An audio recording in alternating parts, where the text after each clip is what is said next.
position de l'RD sur l'état actuel du débat relatif aux accords secrets signés entre le Congo et le Rwanda. Après sa tournée de sensibilisation auprès des évêques du Congo et des populations des départements du Niari, de la Bwenza et du Poul, départements dont 980 km² de terres de leurs ancêtres ont été cédés au Rwanda, le Premier ministre colonel Makosso a déclaré de façon triomphale que le débat sur la question des terres congolaises prétendument cédées ou vendues au Rwanda est clos, car selon lui, je cite, le Congo n'a ni fait don, ni loué, ni vendu des terres congolaises au Rwanda. Il a simplement délivré à ce pays des autorisations expresses d'occuper des réserves foncières de l'État pour une durée de 20 ans. Fin de citation. En somme, les autorités rwandaises auraient menti.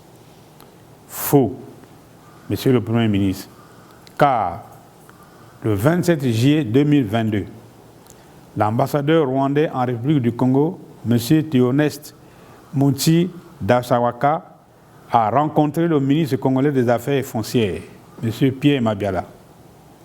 Rapportant le contenu de leurs entretiens, le site internet officiel du gouvernement rwandais indiquait, je cite, « Leurs échanges étaient centrés sur l'obtention des actes fonciers des terres que le Congo a octroyés au Rwanda. » En français, l'adjectif « octroyer » signifie « concéder », c'est-à-dire accorder comme une faveur. Les propos de l'ambassadeur rwandais au Congo cités ci-dessus ont été relayés par l'agence d'information de l'Afrique centrale, ADIAC, dans un article publié le 27 juillet 2022 et signé Fortuné Ibarra, ainsi que par le journal en ligne Les Échos du Congo-Brazzaville, dans sa livraison du 28 juillet 2022, dans un article signé Germaine Mapanga. Dans la même veine, la télévision nationale du Rwanda a récemment diffusé des informations selon lesquelles, du 4 au 8 mars 2024, une délégation d'hommes d'affaires rwandais a séjourné au Congo-Brazzaville pour faire le tour du propriétaire et visiter l'espace couvrant les 980 km² de terre offerts au Rwanda par le gouvernement congolais. La présentatrice de la télévision rwandaise a ajouté « Ces 980 km de terres congolaises appartiennent désormais au Rwanda ». Cette information a été très largement diffusée sur les réseaux sociaux.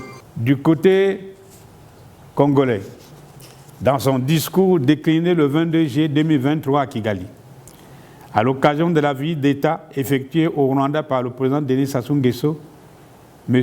Denis Christelle Sassou Nguesso, ministre congolais de la coopération internationale, déclaré, je cite, « Les autorités congolaises compétentes ont concédé à la société rwandaise Crystal Venture 151 000 hectares de terres congolaises, dont 121 000 sont déjà disponibles pour la réalisation d'un projet agricole. Le district de l'Odima, dans le département de la Bwenza, a été retenu comme le point d'expérimentation. » Fin de citation.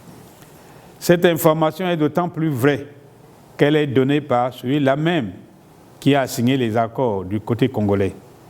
Pour rappel, une concession désigne une terre qu'un État donne à des particuliers, à condition de la mettre en valeur. Comme on peut le constater à partir des déclarations de l'ambassadeur du Rwanda au Congo, de celle de la télévision nationale rwandaise, de celle du ministre congolais de la coopération internationale, déclaration rapportée supra, il appelle que le gouvernement congolais a bel et bien cédé des terres congolaises au Rwanda, car le champ sémantique des adjectifs octroyés, offerts et concédés connote, c'est-à-dire renvoie à l'isotopie de la cession ou de la concession. Cependant, tordant le cou à la vérité, les autorités congolaises entretiennent un flou artistique sur la nature véritable des accords signés entre le Congo et le Rwanda. Accords portant sur les terres congolaises, la zone économique spéciale de Maluku, le pétrole, les mines solides, l'aide militaire, etc. Alors que la partie rwandaise parle de cession action de transférer à un autre ce dont on est propriétaire.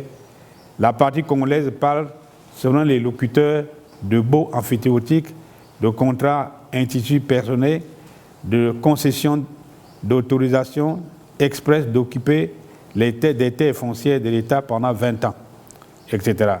C'est une véritable cacophonie.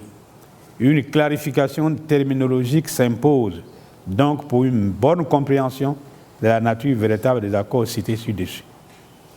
De la clarification terminologique des concepts utilisés pour caractériser les accords conclus entre le Congo et le Rwanda.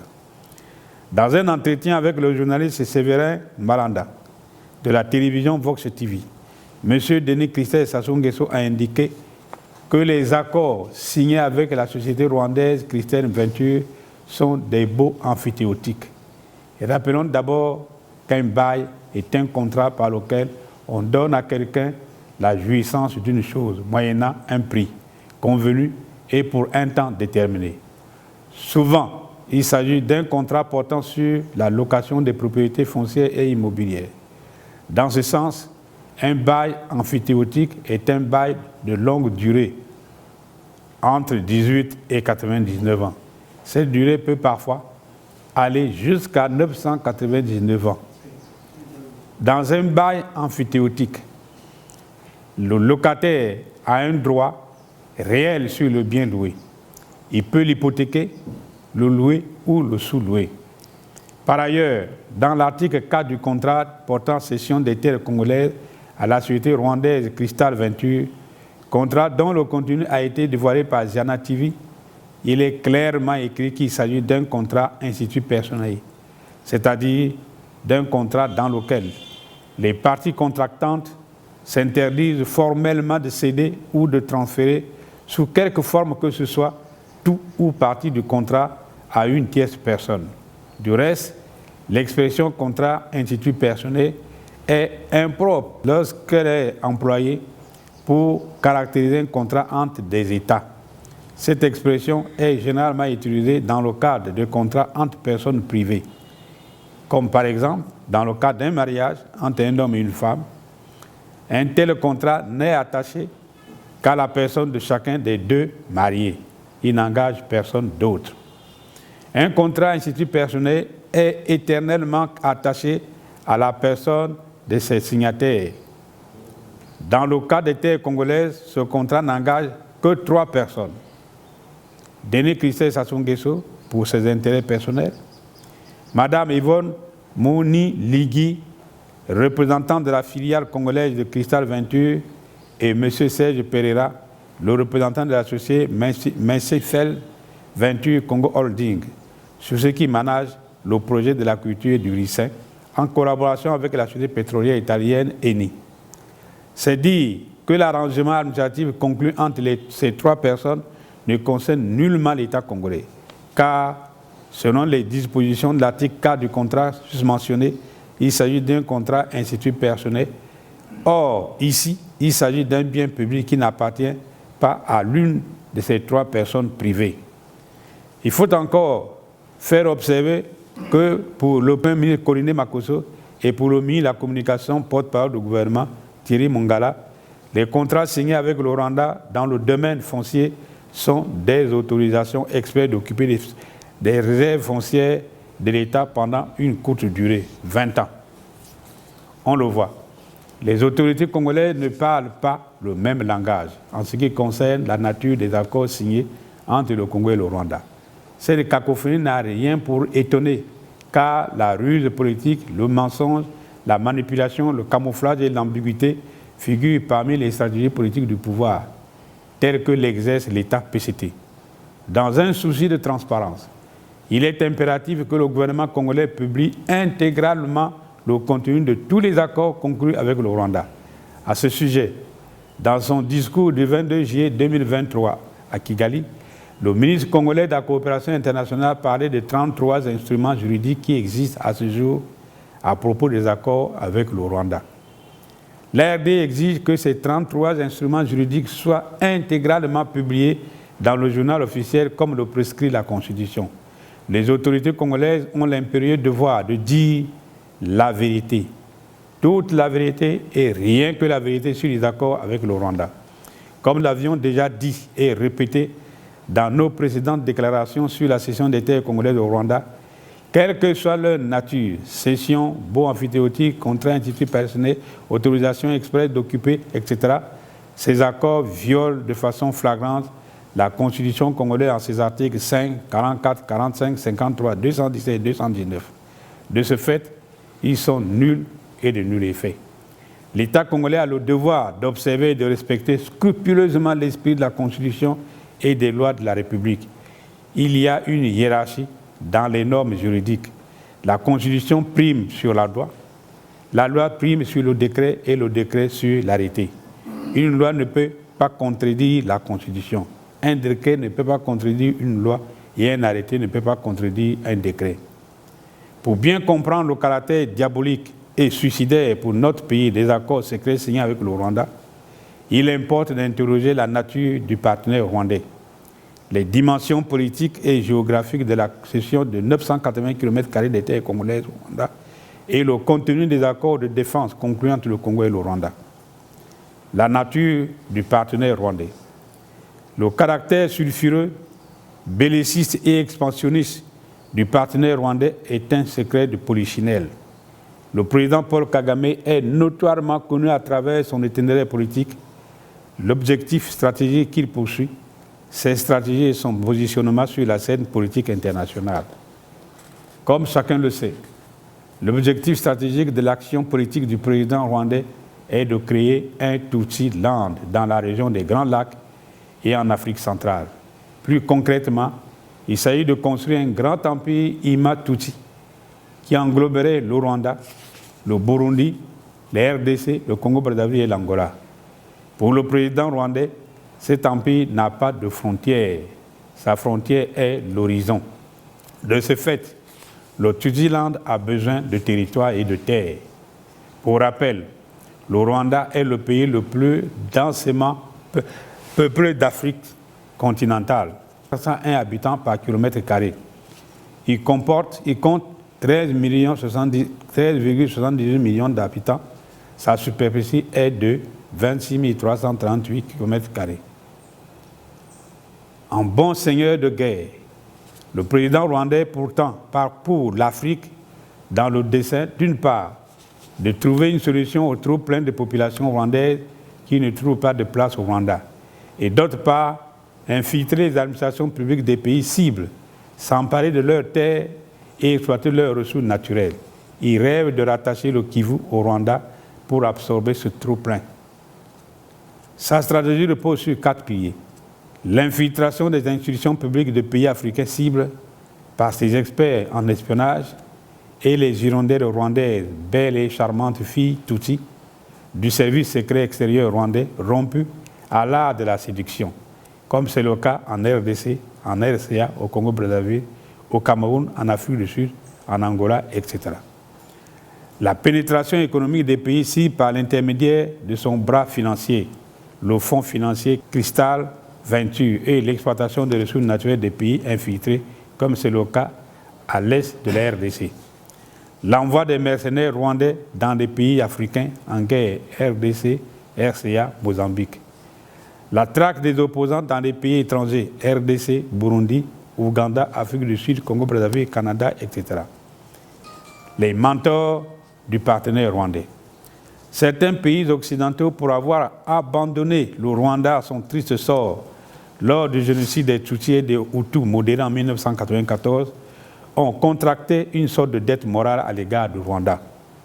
Et pour faire amende honorable, soutiennent financièrement ce pays et accompagnent son président dans ses visées expansionnistes. Ils l'utilisent comme gendarme de l'Afrique pour la défense de leurs intérêts nationaux. À preuve, l'Union européenne vient de signer avec le Rwanda un accord d'exploitation des ressources minières alors qu'elle sait pertinemment, bien que le sous-sol rwandais ne recèle pas de minerais exploitables.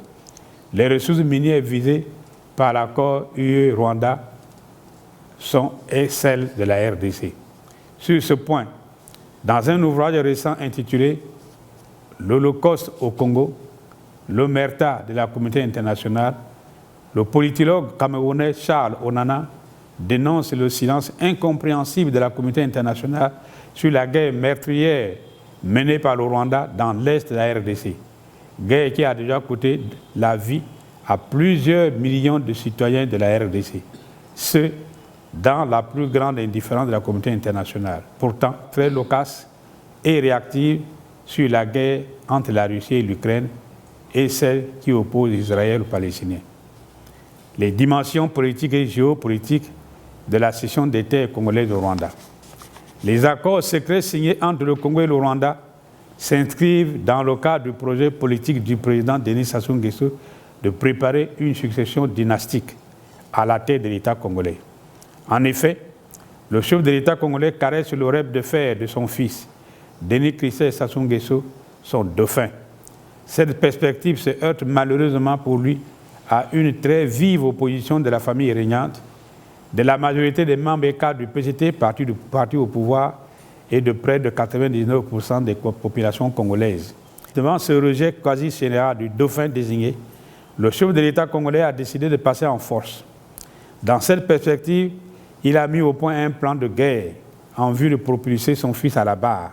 Dans ce plan, le Rwanda est sollicité pour aider militairement Denis Christophe Sassou Nguesso à prendre le pouvoir au moyen d'un coup d'État, avec le soutien actif des mercenaires rwandais installés à Oyo, Inoni Falaise, Lifula, Maluku et Brazzaville. Les accords secrets signés entre le Congo et le Rwanda visent l'atteinte de cet objectif stratégique. Il est à craindre que des militaires rwandais ne soient pas déjà intégrés dans les forces armées congolaises sous de faux noms et que lors du récent recrutement des jeunes Congolais dans l'armée, des noms des jeunes Rwandais n'aient pas été malicieusement glissés sur les listes des jeunes recrues. En contrepartie de l'aide militaire rwandaise à l'aboutissement funeste du projet d'accession de Denis Christophe Sassou Nguesso à la magistrature suprême, le président rwandais a exigé du président congolais l'octroi d'une portion importante des terres congolaises au Rwanda, dans les départements ayant une frontière avec la RDC. La cession de la zone économique spéciale de Maluku à son bras financier Crystal Venture, l'octroi de permis de recherche minière, l'exemption des visas d'entrée au Congo pour les ressortissants rwandais et sans doute d'autres exigences dont nous ignorons la nature pour le moment. L'acquisition des terres congolaises par le régime du Rwanda lui permettra d'implanter des bases de mercenaires rwandais déguisés en agriculteurs et vêtus de peau d'agneau dans les départements du Niari, de la Bouenza et du Poul, riches en minerais, et d'établir des enclaves rwandaises sur le territoire du Congo-Brazzaville, enclaves qui serviront de base arrière à son armée pour déstabiliser la RDC. Les raisons économiques et ou agricoles invoquées pour tenter de masquer la nature véritable des accords signés entre le Congo et le Rwanda sont un écran de fumée. Face à cette situation d'une extrême gravité, du nord au sud, de l'est à l'ouest, le peuple congolais en colère dénonce avec la plus grande fermeté la cession d'une partie de ces terres sacrées au Rwanda et exige impérativement de l'État PCT la dénonciation immédiate des accords sataniques, suicidaires et honteux qu'il a conclus avec le Rwanda et la traduction en justice sans exception aucune de tous les complices congolais du Rwanda, ce pour haute trahison des intérêts nationaux au Congo-Brazzaville. Profondément sidéré et indigné par la cession des terres de nos ancêtres au régime belliciste et expansionniste du Rwanda, totalement solidaire du peuple congolais, la RD lance un vibrant appel à tous les patriotes, démocrates et républicains congolais afin qu'ils se mobilisent massivement sur toute l'étendue du territoire national et dans les pays d'accueil de la diaspora congolaise pour obtenir l'annulation totale de ces contrats mortifères pour notre chère patrie et pour chasser du Congo les espions et les espionnes rwandaises hissés dans les hautes sphères du pouvoir congolais et ou infiltrés dans nos services publics et les secteurs économiques et stratégiques de notre pays. Fait à Brazzaville le 19 juin 2024 pour l'RD, la conférence des présidents.